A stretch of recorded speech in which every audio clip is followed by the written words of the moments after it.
Alors bonjour à tous, Aurore Prieur, je suis conseillère en élevage ovin-viande à la Chambre des Pays de la Loire. Donc d'abord je vais commencer par excuser mon binôme Charlotte Moriarty, l'éleveuse avec qui je devais mener ce témoignage, qui a eu un empêchement. Donc voilà. Ça n'empêche que je vais vous présenter sa structure et je vais vous présenter en effet pourquoi il y a cette combinaison de races pâturantes et de prairies multi-espèces chez elle. Donc Charlotte est en GAEC avec son mari, le GAEC Agneau Fernet 53. C'est situé à Reuillet-Froidfond, donc c'est dans le sud de la Mayenne. Et elle est en bio. C'est un élément quand même assez important quand on parle d'autonomie protéique. Elle a 380 brebis, donc c'est une race Paul Dorset, parce que Charlotte, avec son nom de famille, vous en doutez, est anglaise.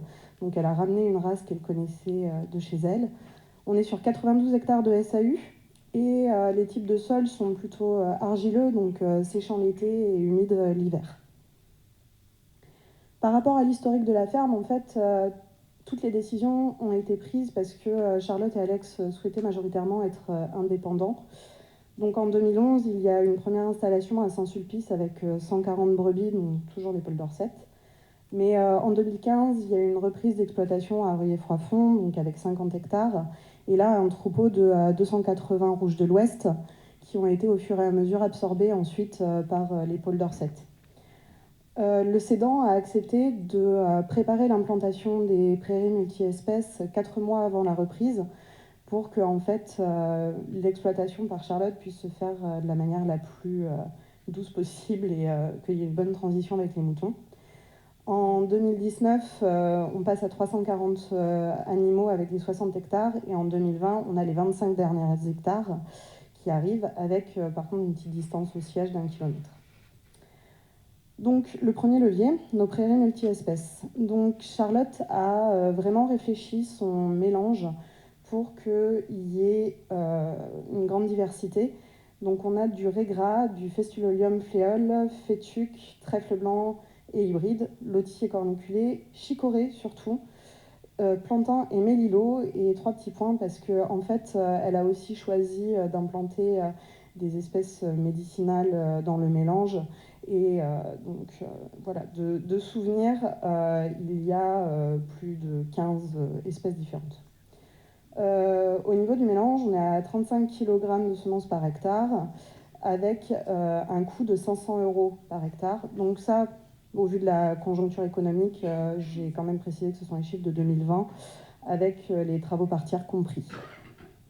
La moitié des prairies actuellement sont composées de ce mélange, dont un quart destiné à la finition des agneaux. Donc sur nos 92 hectares, on a environ 46 hectares avec ce mélange multi-espèces et donc un quart, donc environ 10 hectares destinés à la finition des agneaux. Toujours sur les prairies, l'exploitation de l'herbe est assez importante. Les luttes se font au pâturage. Début de gestation, pareil, fin de gestation, elles les rentrent en fait au bâtiment. On va avoir en moyenne 20 jours de présence au bâtiment par bête. Et les lactations se font à l'herbe. Les bêtes ressortent 4 jours après la mise bas environ. Et l'engraissement des agneaux est à l'herbe également. Donc je vous ai remis le petit diagramme issu du Devotop par rapport à l'origine de la matière azotée chez Charlotte. Donc on est à 98% qui vient de l'exploitation et il n'y a que 2% en fait qui vient de la France. Donc ces 2% correspondent à un tonnage de concentré qu'elle achète en fait et qu'elle distribue en fin de gestation aux brebis doubles et triples. On est sur une prolificité à peu près de 1,75. Donc voilà, j'anticipe, c'était ici, pardon. Pour justement, je vous parle de la race. Donc c'est une race très rustique, pâturante, et qui désaisonne naturellement, ce qui est important en bio. Donc voilà, la prolificité à 1,75 qui est compatible avec des lactations à l'herbe. Il y a très peu de triples. Et en fait, dès qu'il y en a, Charlotte arrive à les faire adopter soit par les mères en simple, ce qui limite aussi l'utilisation de poudre de lait et le temps de travail. La sélection sur le renouvellement est stricte parce que donc déjà les luttes sont courtes. Charlotte utilise un bélier vasectomisé pour les 15 premiers jours pour l'effet bélier et ensuite elle met les béliers normaux, on va dire, pour la lutte sur les 15 jours ensuite. Ce qui fait qu'en fait, les agnelages sont très très groupés. Au niveau des agneaux vendus, ils sont vendus à 6 mois et environ 45 kg vifs. Pour les impacts en fait, de cette recherche d'autonomie sur la conduite, on est sur l'économie, en fait, donc les 500 hectares tous les 5 ans, en fait 500 € par hectare, pardon, pour tous les 5 ans en ressemis. Donc elle finit environ 50 agneaux au sevrage par an par hectare destiné aux agneaux. Donc c'est ce que je vous disais tout à l'heure, il y a à peu près 10 hectares qui sont destinés à la finition des agneaux. Et en fait, ça nous revient à 2 € d'investissement sur les prairies par agneau fini.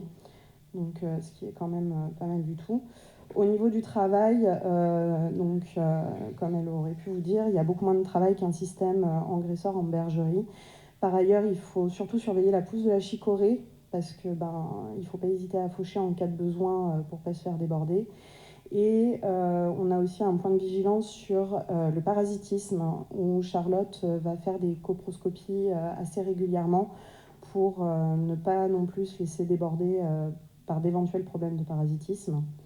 Au niveau de l'environnement, on est à une production de 9,4 kg équivalent de CO2 par kilogramme de carcasse agneau, d'après le dernier CAP2ER qui a pu être fait chez elle. Et on est à 3,8 équivalent hectare biodiversité par hectare de SAU. Donc Charlotte a plus de 16 km de haies, de souvenirs sur l'exploitation. Et elle a aussi des îlots de ses naissances, en fait, qu'elle laisse, qui sont pâturables par les animaux, mais qu'elle laisse aussi en retour un peu à la nature, ce qui explique ce chiffre. Et c'est parce que l'impact sur l'environnement dans son exploitation se veut le plus faible possible. Et la volonté de la production est de finir les agneaux uniquement à l'herbe et que cette herbe soit produite sur la ferme. Donc en termes d'autonomie, la production d'enrubanage est d'assez bonne qualité.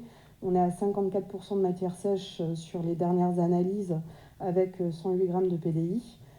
Ça permet de nourrir les brebis en fait en fin de gestation. Donc là, pareil, au niveau de temps de travail, il y a un petit temps qui est attribué en fait parce qu'il y a une extrême attention à enlever tous les moindres petits points de moisissure sur l'enrubanage pour éviter des problèmes d'avortement. Et l'enrubanage après est aussi utilisé en début de lactation pour les lots d'automne. En cas d'été très sec, on a quand même fait ce petit point au vu des années qu'on a eues dernièrement. Les agneaux peuvent également être nourris à l'enrubanage en fait à l'herbe si vraiment on est en déficit de pousse. Et il n'y a que le meilleur qui leur est réservé. Voilà.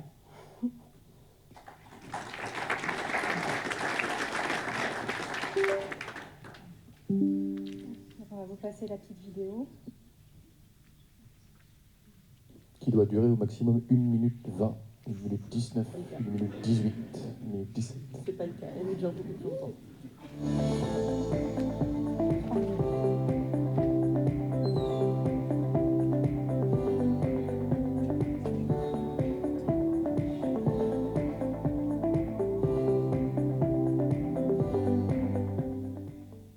Je me présente, c'est Charlotte Moriarty. Je suis installée avec mon mari en GAEC, mon mari Alex.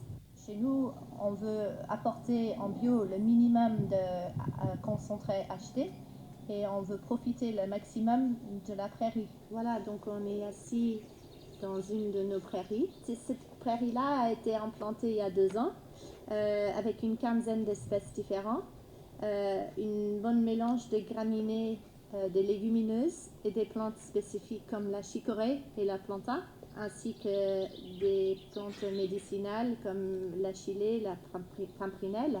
C'est une prairie qui apporte tout ce qu'il faut pour les agneaux pour finir leur engraissement à l'herbe. Donc les agneaux sont nés en bergerie chez nous. Ils sortent dehors à 4 jours d'âge et ils sont à l'herbe avec leur mère suitée pendant 3 mois et après encore 3 à 6 mois d'engraissement qui se passe tout à l'herbe. Avec ce système-là, on est autonome en fourrage et en protéines et donc les agneaux ne reçoivent aucun complément alimentaire.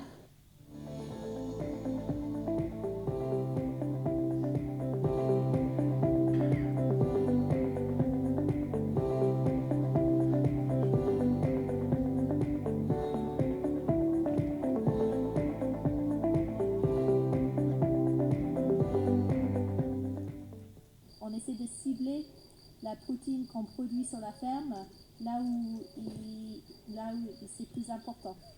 Et donc nos périodes d'annelage sont positionnées sur la pousse au printemps et normalement la pousse à l'automne également. Qui fait qu'on annelle à moitié de notre cheptel au printemps et l'autre moitié à l'automne. En fin de gestation, les brebis qui ont des embryons multiples ne sont pas en capacité de manger autant d'enrubannage nécessaire en bâtiment pour couvrir tous leurs besoins en protéines au printemps et à l'automne. On entre les brebis qui sont échographiées double ou triple pour avoir un complément le dernier mois ou 6 semaines avant la mise bas. On essaie de grouper nos annulages et juste de faire un lutte d'un cycle pour qu'on peut cibler le concentré acheté sur un minimum de temps. Comme ça, on réduit le coût alimentaire des brebis à 8 tonnes de compléments achetés par année pour 400 brebis. Et donc, tout de suite après la mise bas, elles sont à nouveau capables de manger tout l'enrubannage ou l'herbe qu'il leur faut. Et donc, elles sont lancées tout de suite à l'herbe sans transition alimentaire. Et là, elles sont en lactation pendant 3 mois avec leurs agneaux futés sans aliments.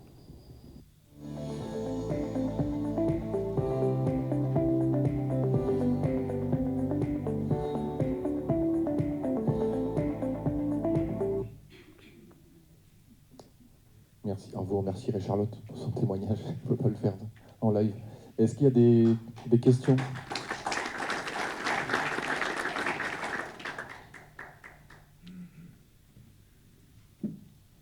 Luc. Vous aviez semé une beaucoup de plantes, une quinzaine. Est-ce que tu as une idée de ce qui reste au bout d'un an ou deux? Qu'est-ce qui domine? Parce qu'on sait qu'il y a une espèce de disparition malheureuse de certaines plantes ou de non-installation, d'ailleurs, surtout chez les plus faibles. Alors, ça fait 1 an que je travaille avec Charlotte, donc je ne vais pas avoir une réponse très très précise, mais j'ai déjà pu voir pas mal de ces parcelles qui ont entre 5 et 8 ans. On va surtout retrouver la chicorée, qui reste pas mal. On va avoir aussi du plantain, que j'avais pu constater. Il va rester de la graminée aussi. Et je ne saurais pas dire la proportion, mais il y a aussi du trèfle qui reste. Je sais que le lotier est toujours un peu présent également. Elle le retrouve en fait quand il y a la floraison surtout. Et après, par contre, les espèces surtout qu'elle évoque dans la vidéo type plante médicinale, là, je pourrais pas vous dire. Mais je sais qu'environ une prairie sa plus vieille prairie a 8 ou 9 ans là. Et elle en est encore satisfaite et ça correspond aux besoins des animaux.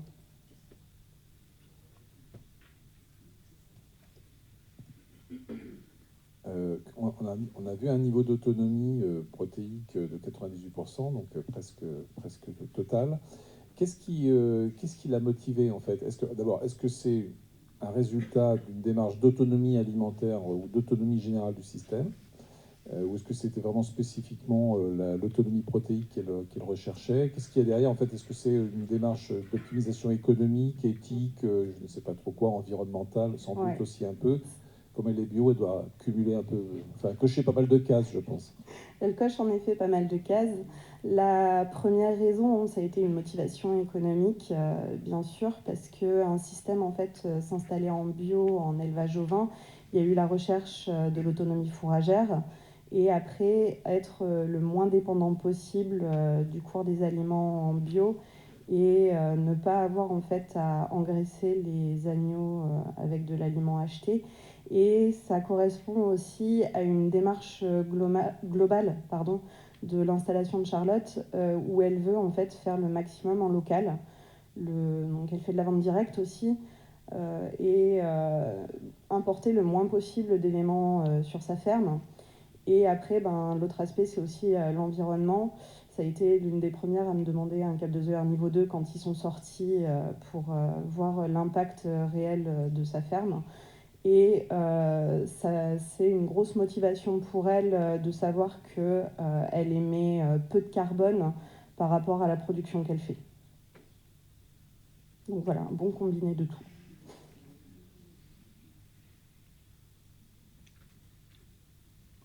Je vous laisse vous présenter avant de poser la question, s'il vous plaît. Bonjour, Pascal Faure, Chambre d'agriculture du Puy-de-Dôme. J'ai une question par rapport au ressemis des prairies, parce que je vois que la SAU est tout en herbe. Et du coup, chez nous, semer une prairie derrière une prairie, c'est pas forcément quelque chose qui fonctionne très bien. Comment est-ce qu'elle procède? Alors, là pareil, je vais répondre partiellement, mais je note la question pour potentiellement transmettre une réponse plus précise. Je sais qu'elle utilise un semoir type semi-direct et qu'elle utilise aussi une griffe pour faire un travail léger du sol en surface. Mais pour s'assurer de la bonne implantation de la prairie et que ça germe comme il faut, là je reviendrai vers vous avec des éléments plus précis parce que je ne les ai pas.